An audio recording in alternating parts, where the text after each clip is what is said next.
नमस्कार एटा हूँ जानीगुड़ा जा रास्ता गाँ पाख रास्ता इली रास्ता भल ना सहीटा हूँ आमर दशमुख जा रास्ता इट्रु पाखापाखि दशमुखपुर 5 किलोमीटर हम ये कच्चा रोड हूँ 3 किलोमीटर आप्लिकेसन दे दे दे दे दे दे दे आम तकी गला हौ भी आगे होता गोटे बाजी सरपंच बोली आम माड़ी चमार सी भी हम बोली कहला सी भी हो पारा ना से तार जहाँ जी गाँव भी गोटे सब मुदली बोली सरपंच अच्छी तार भी कम हो पार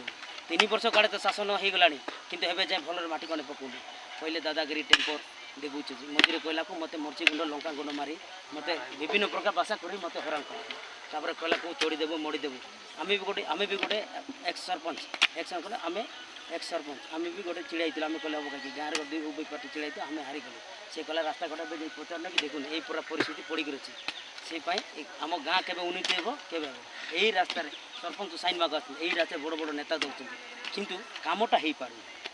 से रास्तार केमती सरपंच बोली का लाज शर्म लगा कथा केमती चलुची हाँ केमती रोचे ताक ये अनुरोध कर